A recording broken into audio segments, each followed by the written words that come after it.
Hi, it's Will from StormTheCastle.com, and here on YouTube you know me as Epic Fantasy. And this is my latest tutorial. And in this tutorial, we visit the Walters Art Museum in Baltimore, Maryland. And there we see this beautiful weapon from, I think, the 16th century. It is a gun and a sword. The real deal. It's a museum piece. And so we're going to make this, and we're going to make it using just one sheet of foam board. And of course, I give you everything you need. I give you look, it's a combination sword and wheel lock pistol. And like I said, I give you everything you need. I give you the template you can download and print and use. And there it is. That's what it looks like. And it doesn't shoot bullets, it shoots rubber bands. Let's take a look. See, that's how it works. This little triggering system. It's easy to do. I give you the parts. It's just one moving part. That's it. And load a rubber band into it. Let's do it. And see how there's notches? That's so you can have different size rubber bands or different strengths or different distances you want to fire the shot. So if you come upon an enemy and while he's still far away, you can shoot him with the rubber band. And when he gets closer, you can fight him with the sword. Let's take a look. Let's fire at the smoke detector. Load it up.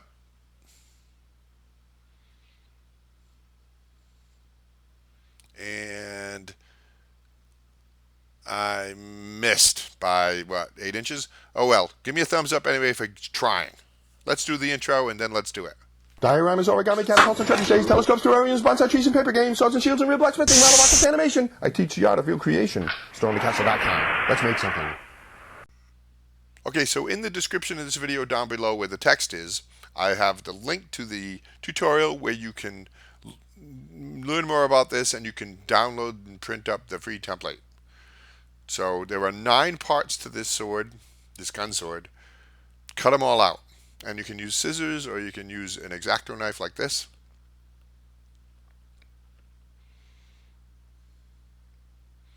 Now there is a 1, 2, and 3 and an A, B, and C. Tape them together. Tape the 1, 2, and 3 together like that.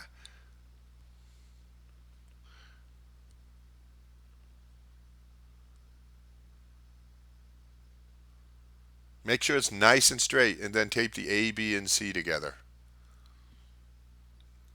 Now take those templates and lay one on top of the other to make sure they line up nice and straight. It's important because if they don't line up straight, your sword is not going to look right. It's going to be a little jilted. So fix one of the templates so they line up correctly. So take all 9 of those parts. You only saw 6 of them, but I'll show you all 9 right here. Lay them on foam board, and if you can buy foam board at the dollar store, at CVS, at Walmart. It's like $1 something. But if you get Elmer's foam board, like this foam board I have here, it's very strong. It's the best foam board, and but it's more expensive.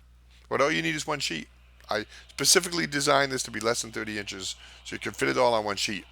Now lay all those parts on your foam board, including the rubber ducky trigger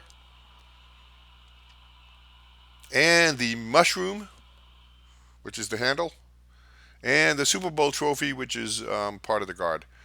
And then now here's an important thing. Leave all that space at the bottom there like this because you need 2 of this one.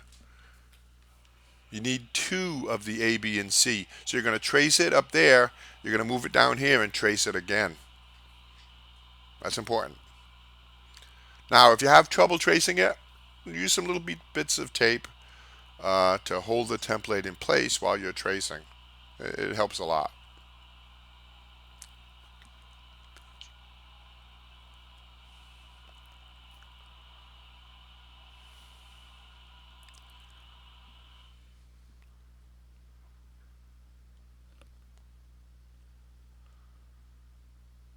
And take your time. You want to do a really nice job on this because it makes a difference in how the sword turns out. I'm thinking I don't know. I have to design the project when I make it. So I think it's like 2 hours. I think you can have this sword done in 2 hours, including painting time and whatnot. But for me, it's a little hard to judge because I'm also engineering it and trying to figure it out. And okay, make sure you get those 3 holes too. The template has 3 circles on it. Those are important. Those are the axle that the trigger moves on. So make sure you mark those off too, and I'll show you more of that. Now go ahead and cut all 9 of those parts out. Excuse me. I don't show it here, but a good way to cut foam board is to make 3 passes in the same place.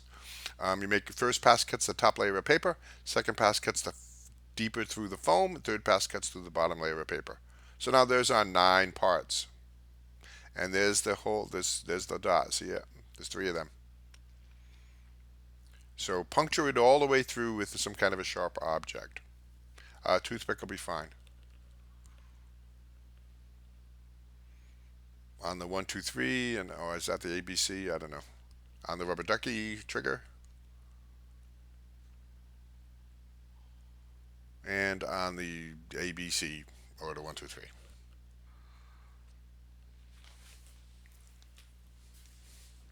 So now let's glue it together.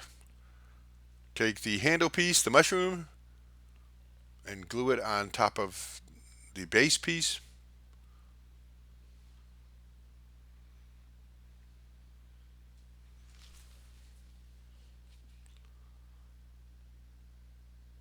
Then take the Super Bowl trophy and glue it on top of this piece here.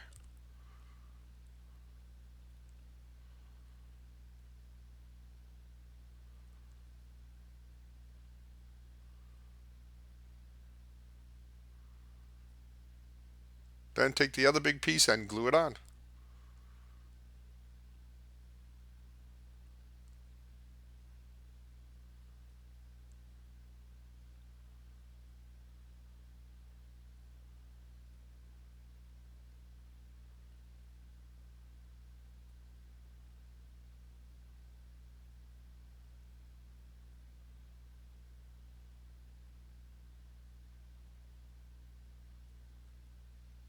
So next we will fit the trigger.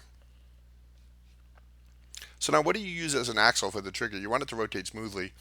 You could use a pencil.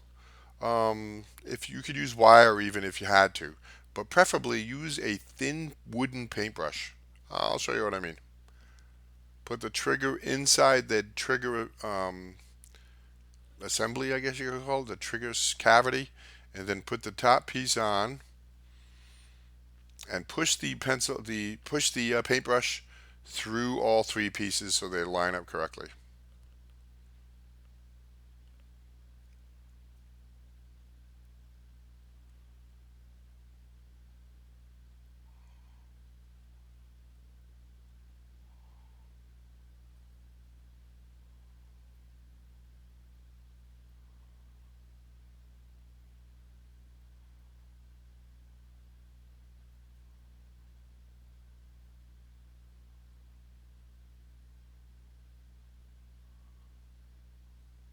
There we go.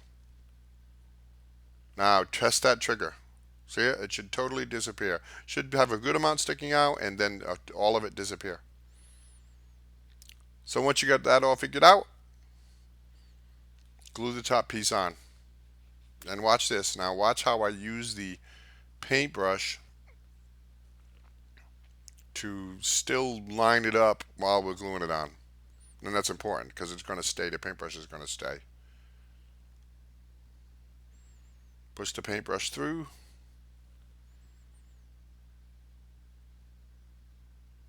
Push it through everything. And now press down so that glue takes. And you can do this project with hot glue, or you can do it with regular Elmer's glue, any kind of a PVA glue be fine, because foam board, the layers of foam board, the outer layers are paper, so any glue that works on paper will be fine. Test your trigger, everything looks good.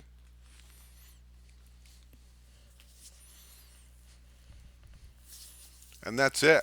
Technically, we've pretty much built the sword, the gun sword. Now we got to do some detail work, but first we don't want that paintbrush there. So trim it down with scissors or an X-Acto knife or a chainsaw.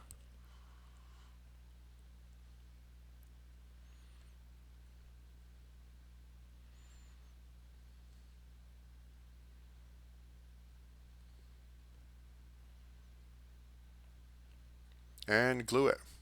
Now make sure you only glue the outer edges, right? You don't want the glues to somehow get down onto the trigger so it won't move.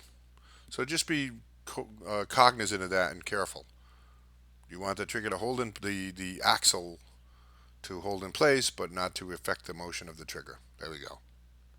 Nice. Huh? How many swords have you seen that have a trigger on them? Not too many. Now, the rubber band could get stuck in the cracks between the three layers of foam board. So what you do is put hot glue in there or regular glue into the cracks and cover it nicely so it becomes like a flat, contiguous surface. You don't want any seams or anything. Just be careful you don't glue the trigger so it doesn't move. Right? That still moves. Now look, what might happen to you is you work the trigger, everything seems fine, but the rubber band won't release. Here's how you can fix that very easily. Put a small piece of foam board, glue a small piece of foam board across here where the X is, peel off the top layer of paper, remove half the foam, cover it with glue or hot glue, and it makes like a little platform. So what happens is it holds the rubber band up, so the trigger, when the trigger comes down, the rubber band doesn't go anywhere and it releases.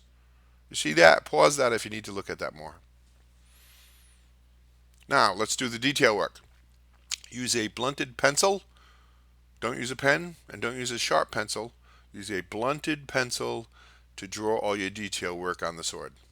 And the reason why we're doing this is because we actually want the grooves. We want to indent the foam board. That's one of the beautiful things about foam board is you can dent it.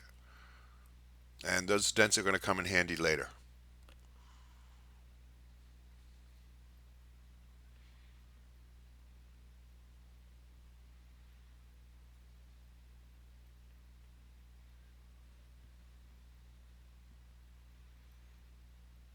Next, paint the whole thing silver. If you don't have silver, you can use a light gray. Or heck, it's your sword. Paint it any color you want. Generally, I use two different silvers. I didn't on this one. I'll use one silver for the pommel and the handle and the guard, and a different silver for the blade, which is kind of a nice look. But now I'm going to show you a couple of techniques here for making it look a little more realistic. But you can use a Sharpie to add in some details on the sword, which is kind of nice, and I kind of like that look. And now the herringbone. Hey, that table there that I'm working on, you've never seen that table. I don't think you've seen that table before in a project. That is a new table. It cost me $134, and I like it. Give me a thumbs up if you like my new table, glass table. And it is a drafting table, so it actually tilts up so I can work on it when I'm doing artwork and whatnot. And I've been using it to work on various kind of architectural drawings for the castle I'm going to be building. Although not full architectural drawings yet. I don't think I'll be capable of that. I'll have to have somebody do that for me. But it's been a big help for me to sit and do sketches and drawings of the castle. And if you want to know more about that, now you see what I did there? Now let's do a washing technique where you put really sloppy water, black, add some black to a lot of water, and then just glob it in there. And what happens is it goes into those grooves we made, and then you can wipe it away and it leaves black in the grooves, which is nice. See, that's a nice look. So experiment with washing. So now the final thing, let's do the flintlock section, or wheel lock section. I give you this in the template too. Take that and rough cut it out.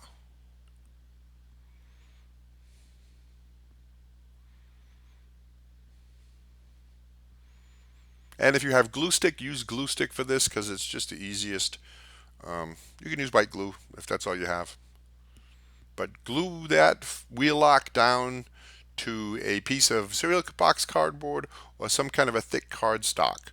Just rummage around the house for something that's not as thick as cardboard but is thicker than paper. Something about cereal boxish. Me, I use Cheerios.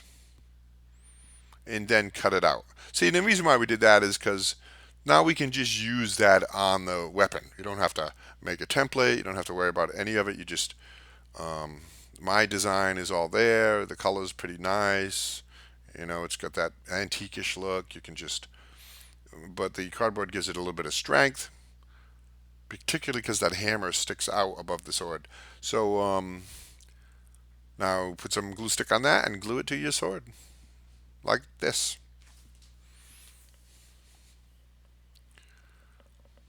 And that's it. Let's give it a test. Your sword is done.